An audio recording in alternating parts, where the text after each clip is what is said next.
Hi friends, welcome back to the Willful Goat Farm and Home. Today I was going to go over the process that we took exposing the original wood floors in our farmhouse. This is a DIY fixer-upper house and we were not expecting perfection. So we were okay with kind of learning as we went along, understanding that we're not going to get a super polished professional outcome at the end. I do love the original look of the wood floors in our previous house. We had wood floors in every room, so really something that we're comfortable with. I know that they're not the most maintenance free of all the floors, but in a farmhouse, I just really appreciate the look, the styling of them. So that's the direction that we decided to take. So starting out, the first thing that we did was pull up all the carpets that were upstairs. They did not smell good. I don't know how old they were, but they were just really dusty, dirty. There had been water damage and stains. Under the carpets, you can see the particle board. There was some black sheeting as well, but there was a lot of nails, just nails every few inches. And as you can see in this picture on the wall, in the drywall, there had been a doorway here at some point. Not really sure how the layout of the stairs have changed, but I feel like they have been changed at some point. Here's the living room. Again, carpet throughout all of these rooms that you're seeing. Lots of staples pulled up, lots of underlayment, particle board. This is the bathroom.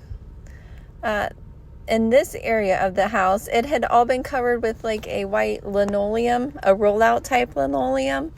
And really that just had to go. Really didn't like it. It had been yellowed in a lot of spots. It was a lot of work though, getting up this plywood. There's my dad there using a crowbar. Along the doors, there had been some water damage. So some of the thresholds had to be replaced. Just constantly scanning and rescanning for staples and nails because it's kind of an endless task because some of them are just so small, they're hard to see. Some of the floors had been stained. Some had been, it looked more like a paint.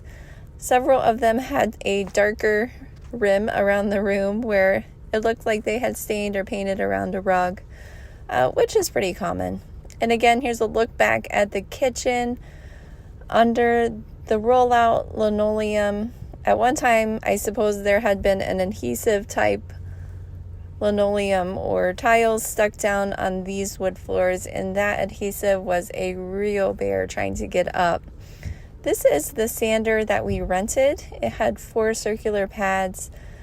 You did have to keep, sweeping, vacuuming up that sawdust. It had a collection bag, but still left a lot, and it would get gummy if you went back over the sawdust that was on the ground. We did decide to go with that over a drum sander just because the varnish wasn't very thick. So looking back, maybe we should have gone with a drum sander in some of the rooms. This was what was available at our local store. If we had waited maybe a little bit longer, the drum sander would have been back available for rental. And some spots in the dining room, the paint was a little hard to get up because I think that it's not completely flat everywhere. So for the 4-pad sander to work well, it really needs everything to be flat.